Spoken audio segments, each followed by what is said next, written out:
How many of you have ever had one of these? You remember these? I know they're probably not as popular as they once were, but the For Dummies series, right? How many? Come on. How many of you still have one of these that you consult to? This one's container gardening for dummies. And I love what it says on the cover here, and this really kind of goes to the whole model for why this series was put together. It's a reference for the rest of us. Where are my really professional, really, really good green thumb gardeners at this morning? Where are you? Come on, I know there's some of you out there. Where are my hack gardeners at? Hack gardeners, yeah, more of you probably, right? So this will be up here afterward. Container gardening for dummies. It's a reference for the rest of us. This one was interesting. Algebra 2.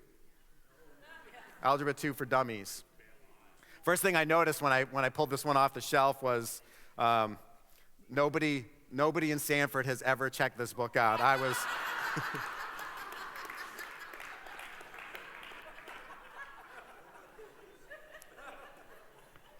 the first one, so. Right. I mean, that we can interpret that in one of two ways, right? Either we here in Sanford, we don't need this,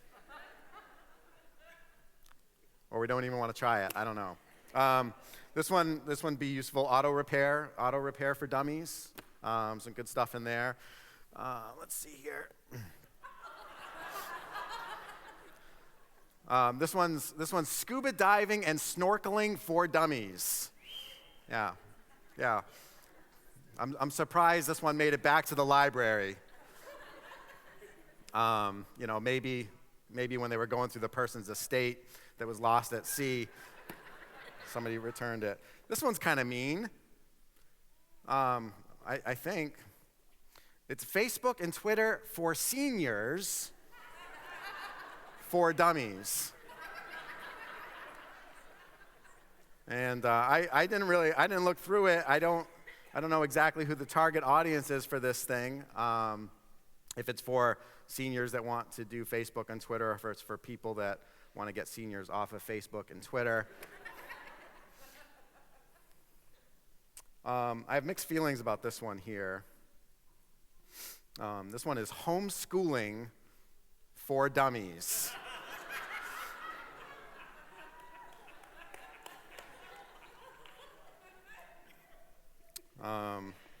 And then I love this. We live in America, right? The land of opportunity, and obviously people were making a boatload of cash producing these books, and so somebody decided they were gonna come up with a rival idea, right? Same kind of thing, but this one really takes it a step further. This is the Complete Idiot's Guide to Chemistry, all right? And so all these books will be available over at Sanford Public Library on Monday if you want to check them out. Our hope at Curtis Lake is to be the kind of place, the kind of church that's easy for people to access.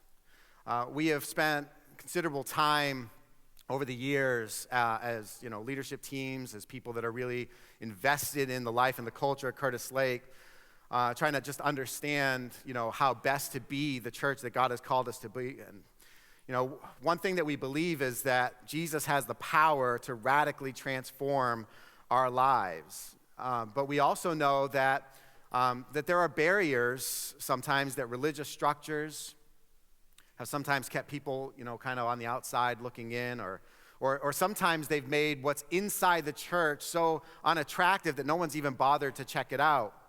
And we don't here. I'll just confess to you that we don't always get it right. I don't even know if we, most of the time, get it right. And we'll forever be figuring out what it means to do this the way Jesus intended us to.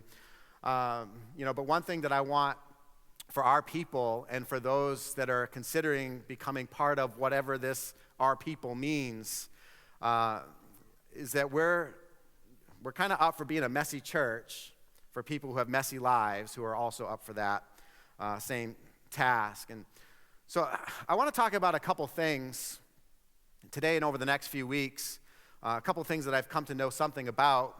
One is the church, and the other is golf. I know, some of you are like, I didn't think it could get any worse, right?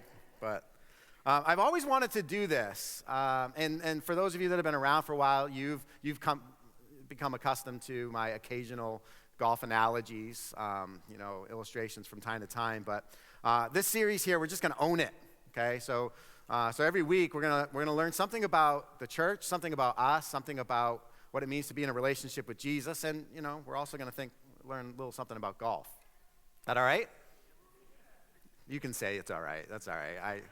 I know most of you are lying. Listen, even if you think golf is a boring sport, okay?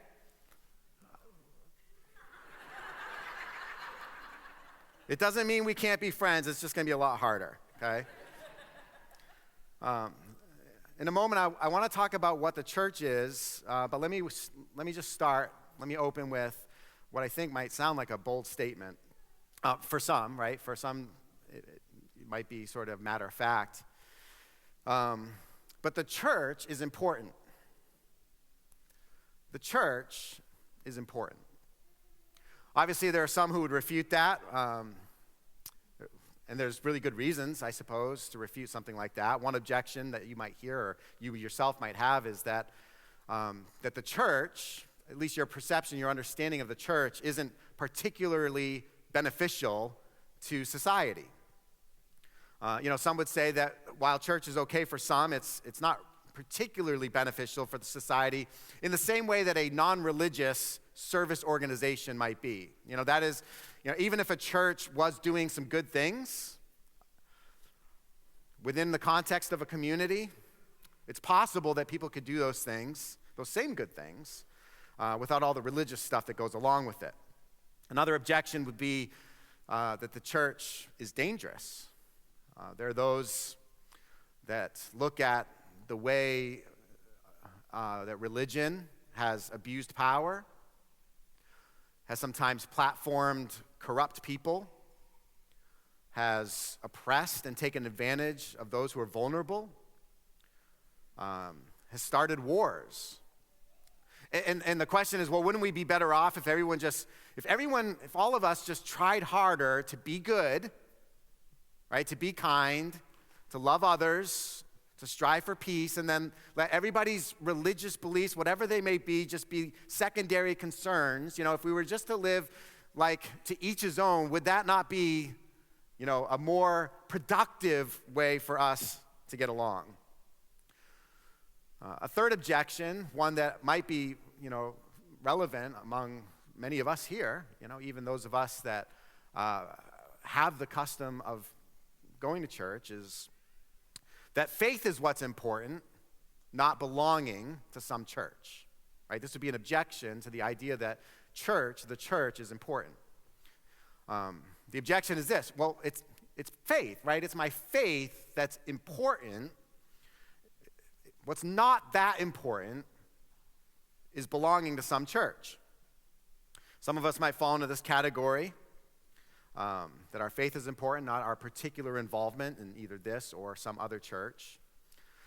With this kind of mindset, the church is thought of as, something optional, like it's an optional module that can be added to a person's spiritual life if they decide they want that. Maybe we treat it like Planet Fitness.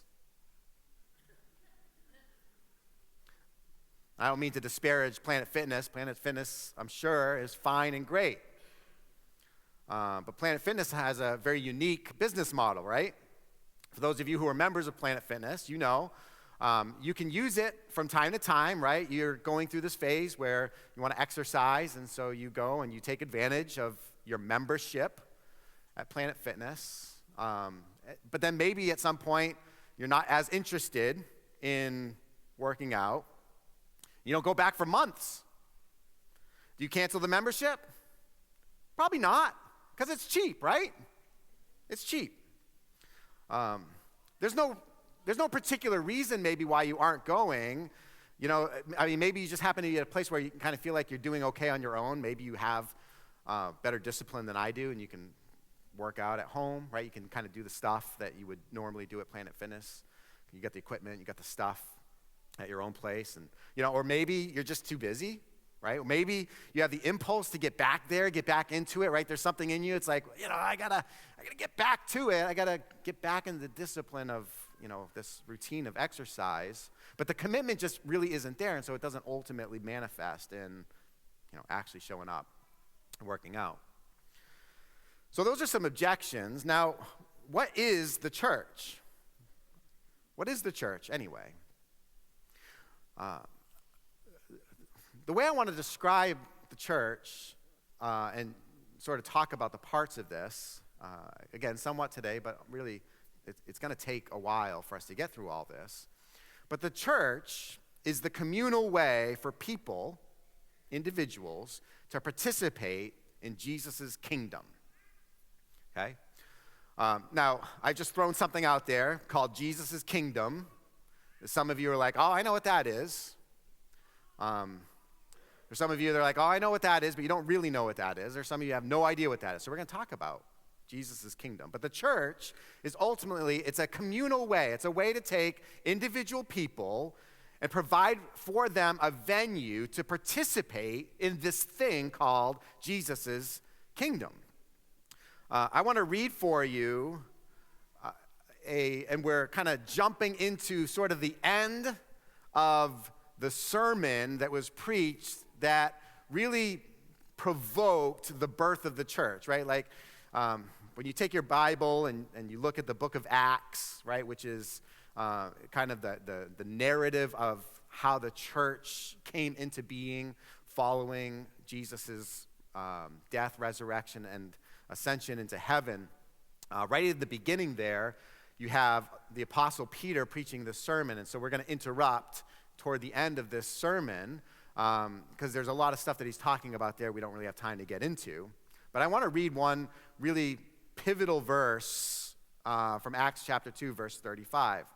And again, this is we're coming in the middle of this, but here's ultimately like what Peter is coming to the point of everything that he said really sort of centers on this.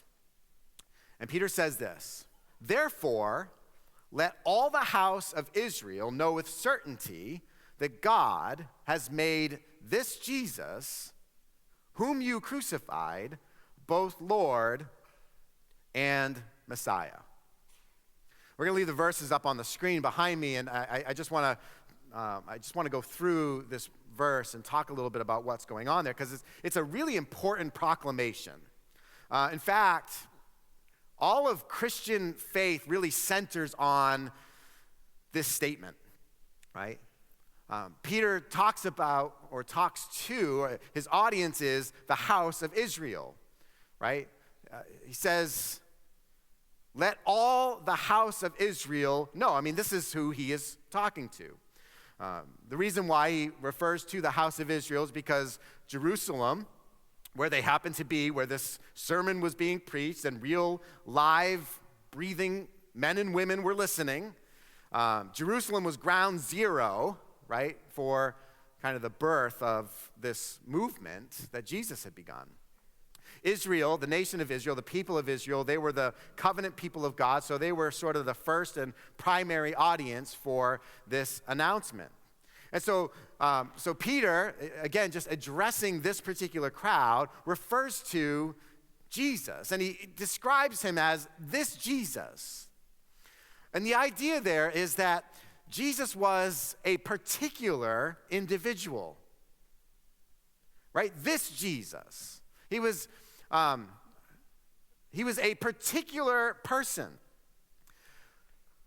He was not as fast forward to our experiences today. He was not what he has often become, which is something more like maybe a collection or a representation of concepts and ideas and teachings, right? A lot of times we think about Jesus, we sort of reduce him to some ideas about things maybe that we think he had taught, right? But Peter, and this is very, very important, Peter is specifically and dramatically referring to a person.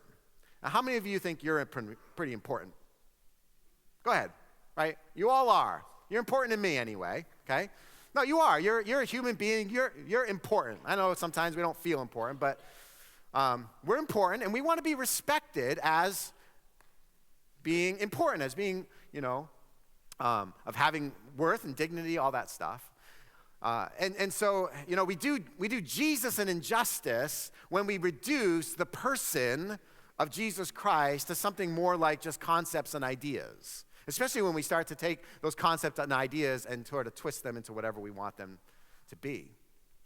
Now, if you've ever done any kind of like scholarly research, high school, college, graduate school, or whatever, part of the process of doing that research is reading abstracts, right? Everybody remember abstracts?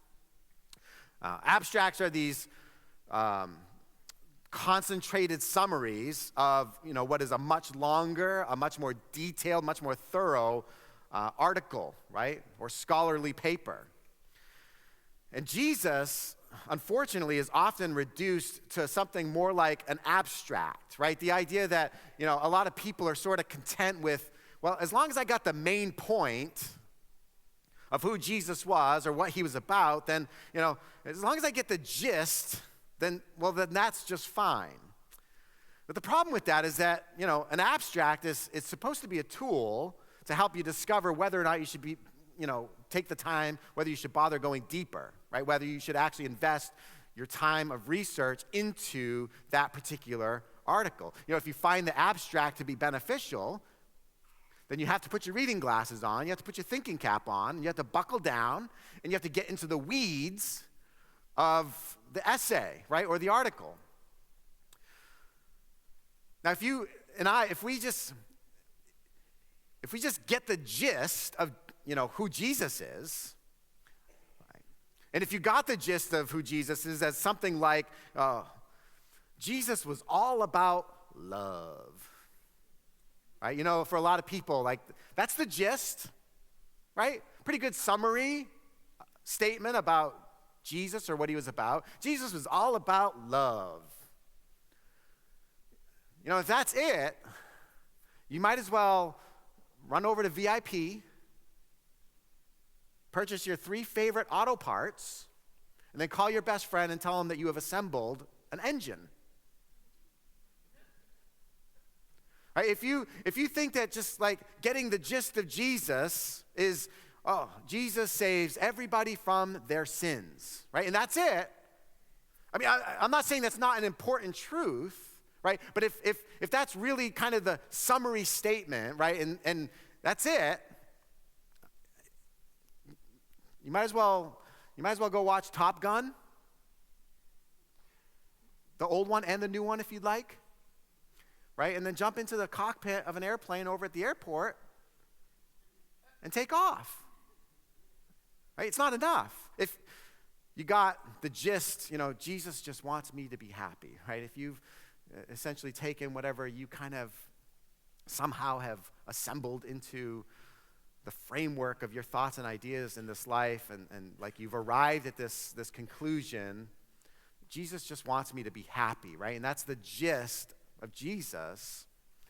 You might as well take your car, go down to the traffic circle, and just drive around and around and around and around and around and around and around, thinking that you're going to get to where you want to go.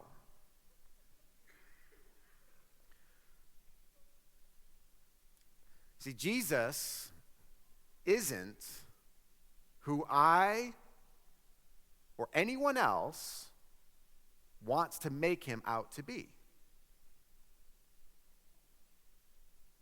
Okay? Jesus is not who I or anyone else wants to make him out to be, right? Peter speaks of this Jesus with an understanding of like the reality behind what and who Jesus was.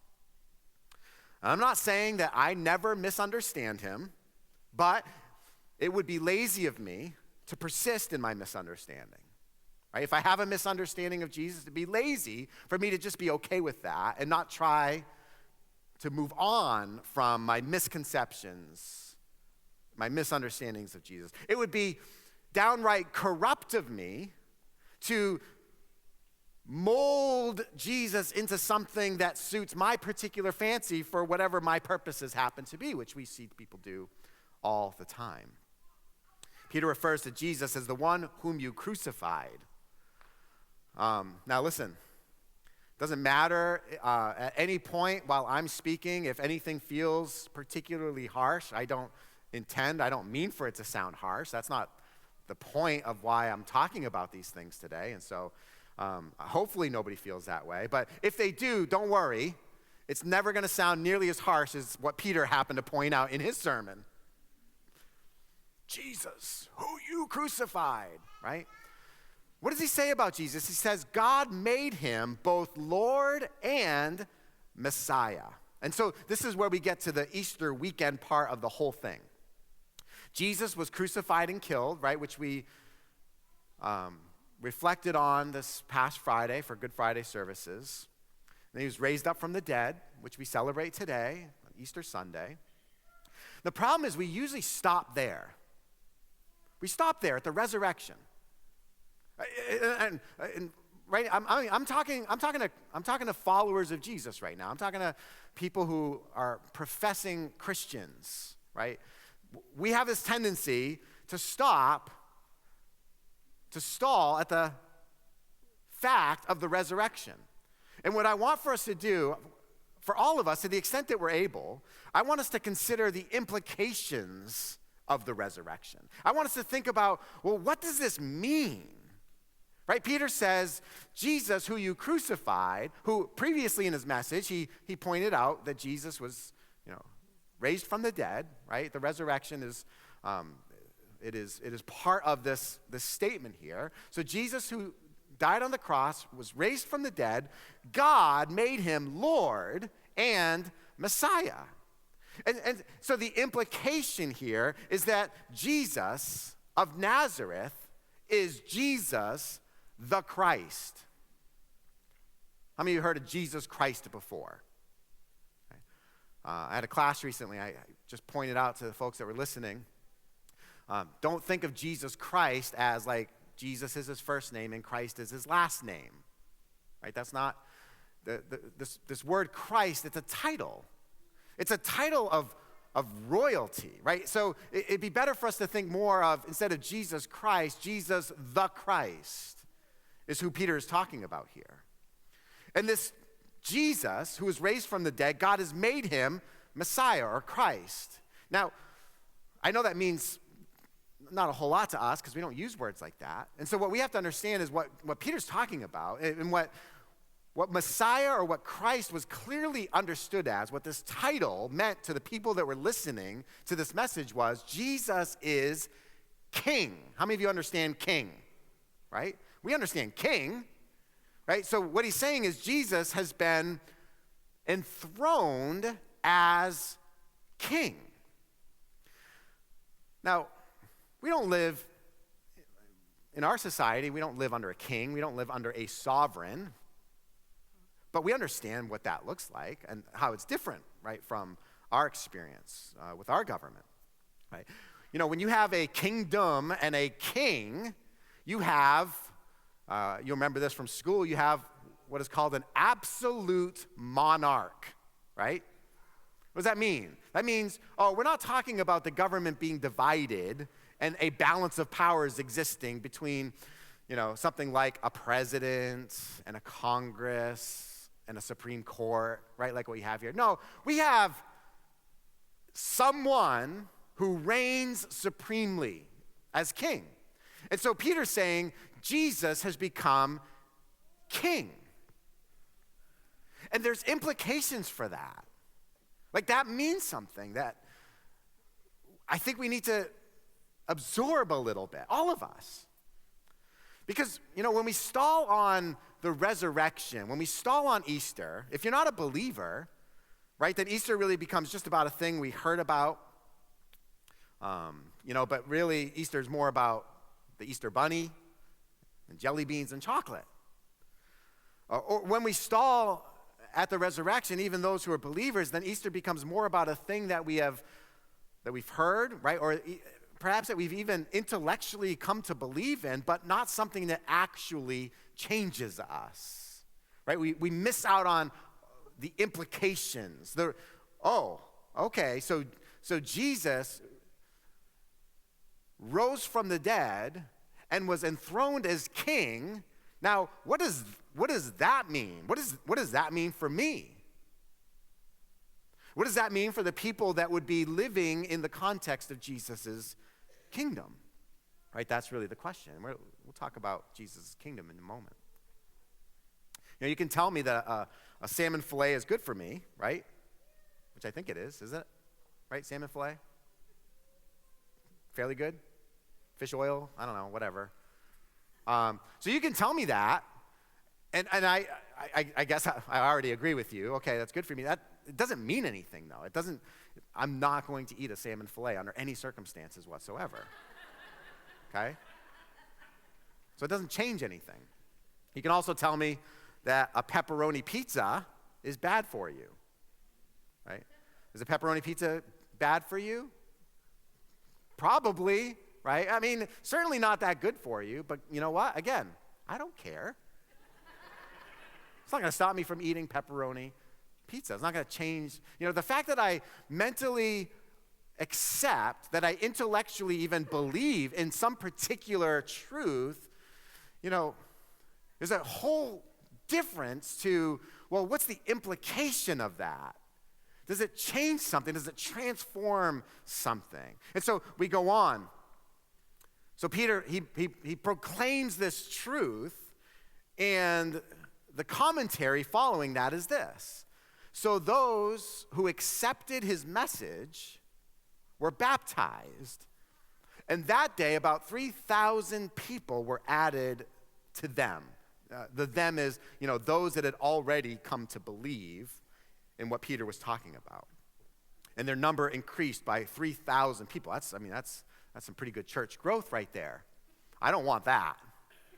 That's way too much, way too fast, right? But pretty cool.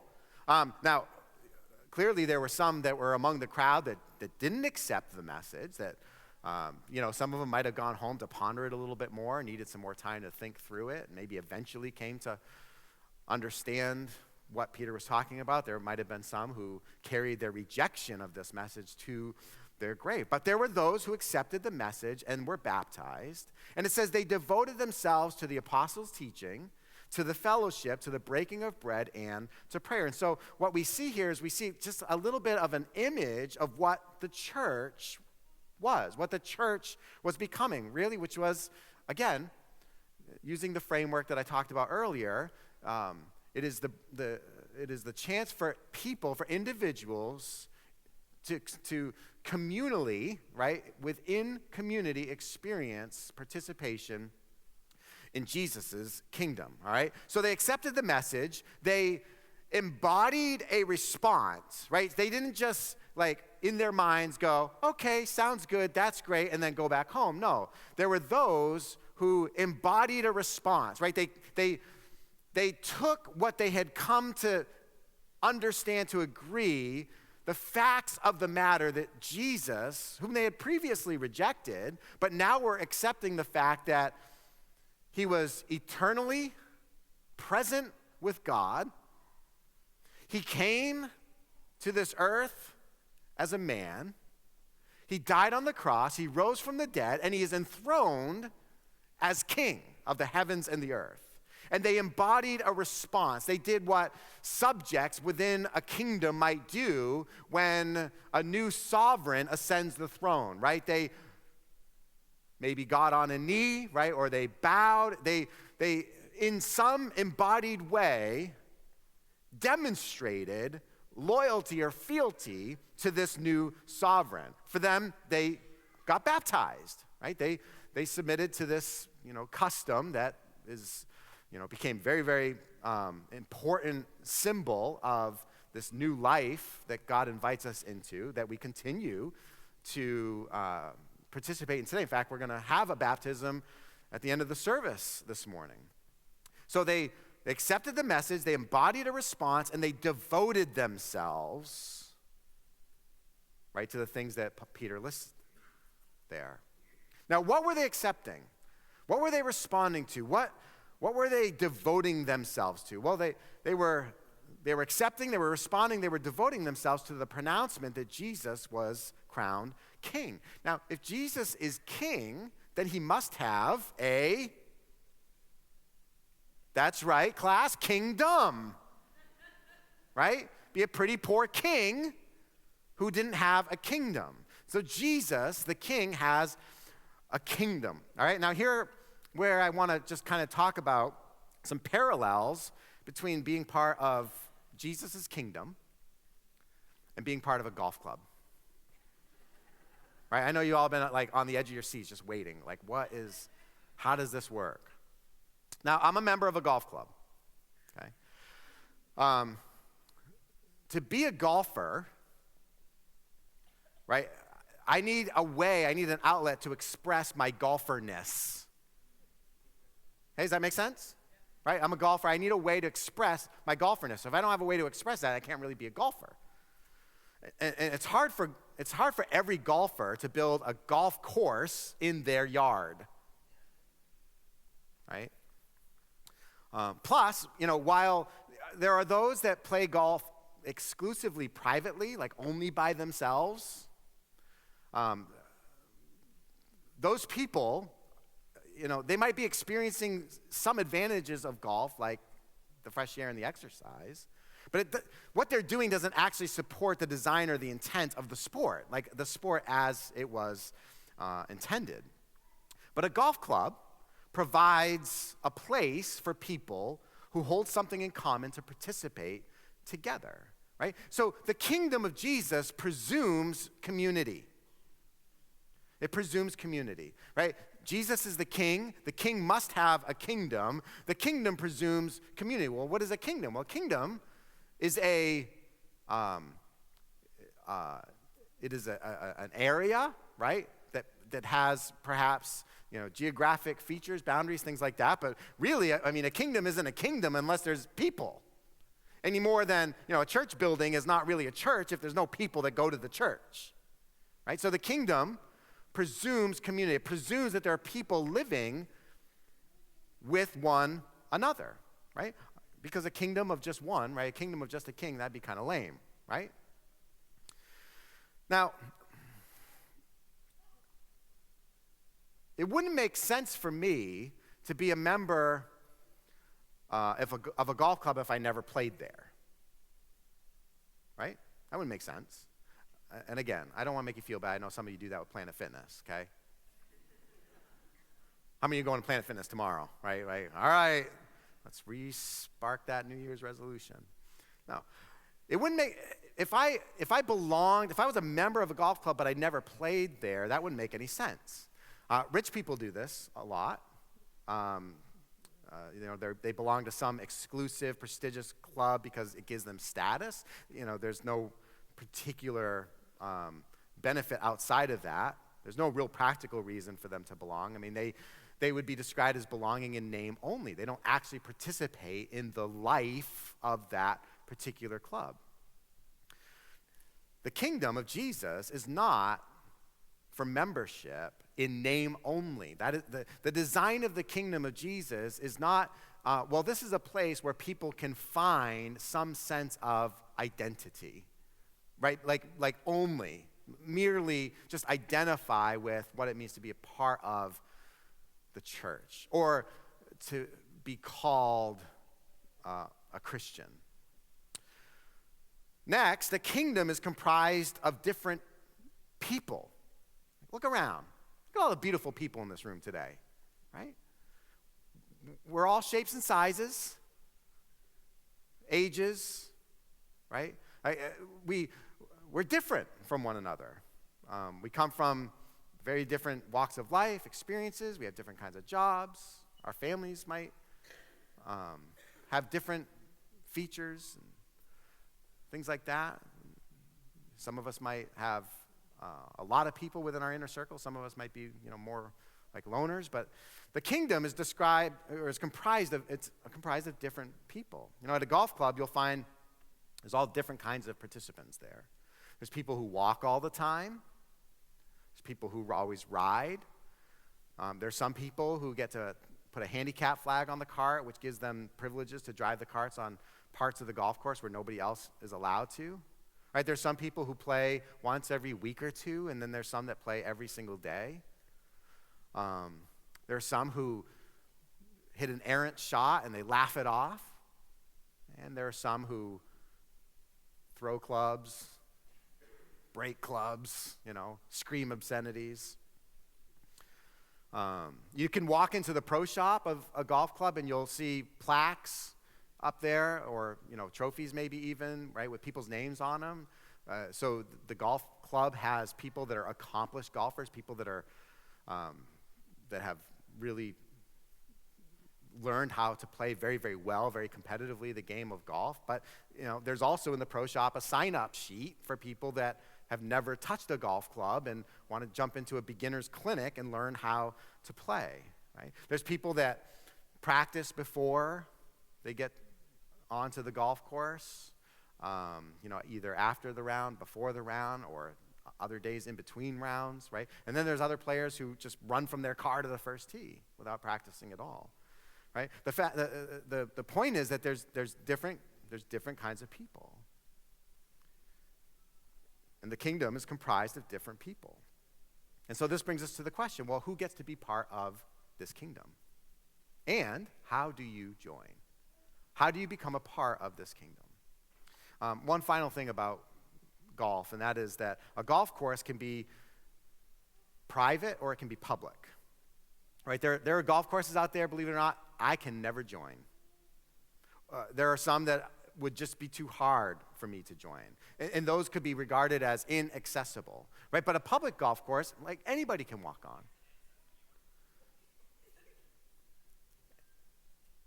And the church that we want to be is more like the one that understands that anybody is welcome into Jesus' kingdom. Because it's not just the fact that, we want to be a church for anybody. What we understand, what is a prevailing ethic, is that Jesus was for anybody. And so we want to become a church for anybody. Some of you noticed that a display in the lobby. And the purpose of that display is to try to provide a picture of what that looks like. Some of you walked in and are like, they let Democrats come into this church? What? Right? Some of you are like, oh, Republicans go to this church? You might have looked at the signs and there was something there that made you feel uncomfortable. And if that's the case, I just invite you to look into what is making me uncomfortable about that particular thing. Some of us would say, oh yeah, Jesus was for anybody, and we ought to be a church for anybody. But when it really comes down to it, sometimes, ourselves get the better of ourselves, and we don't actually live that out. I think somebody here needs to know today that, you're not beyond God's ability to love you and receive you. Right? That if Jesus were to physically, bodily walk into this room right now, you're the very person that he would gravitate towards. And Jesus would have this way of disarming your fears and chipping away at the wall that you've kind of set up around yourself, and maybe you'd find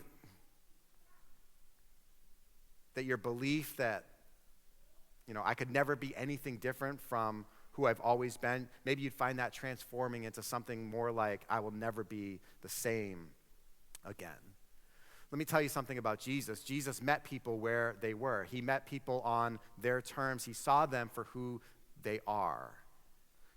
People who thought they were good, he saw the twisted nature of their hearts and minds. People who thought they were unredeemingly bad, Jesus saw the very person that he came to save and rescue. We find Jesus in the Gospels constantly hanging around with people that put him in a place where he was going against the grain of society. But Jesus was for anybody. He was. However, Jesus also had a way of attracting some, but at the same time repulsing others, right? The truth is, again, as you read through the Gospels, you'll find that not everybody embraced Jesus. I mean, this weekend is about the fact that ultimately he was utterly despised, rejected, and executed for the crime of being a person that was for the anybody. Now, we know this was done according to God's plan and ultimately for the purposes of our salvation, our redemption, right? And so we're thankful for it. But about the hardest thing that you and I have to do in this life is understand and live out what it means to take all of Jesus exactly as he is. All of him. You see, Jesus, he is for anybody, but as we see played out in his life, as we see played out in our world, perhaps even in our own personal experiences, Jesus wasn't for everybody. He wasn't for everybody. Some of you will walk out of here today and you'll still have more of the idea that, well, that's not for me. He's not for me. It doesn't mean like, oh, I hate Jesus. Or I hate the idea of Jesus. It's just, it's not for me. Jesus wasn't for everybody. And the reason why this happens so often is because we take the parts of Jesus that we like, right? We break them down into pieces. We take the parts that we like and then we discard the rest. And then we say, this is the real Jesus. Jesus wasn't for everybody. What we're going to talk about over the next few weeks is how to try to overcome the things that keep us from Jesus. Because Jesus, what we find ultimately is Jesus wasn't for, this is how I'm going to describe the people that rejected Jesus, either temporarily or permanently even. The people that rejected Jesus were keepers. And these were the ones, it's not that Jesus wasn't for them, right? It's not that Jesus didn't want to love and to embrace and to welcome in everybody, but there were those who preferred to keep something over Jesus. It might have been their personal beliefs over Jesus' truth. It might have been material wealth over eternal treasure. It might have been positions of power over humility and sacrifice, or autonomy and independence over Jesus' kingship. And so I want to invite you to come back next week. We're going to talk about how do we overcome the things that keep us from Jesus.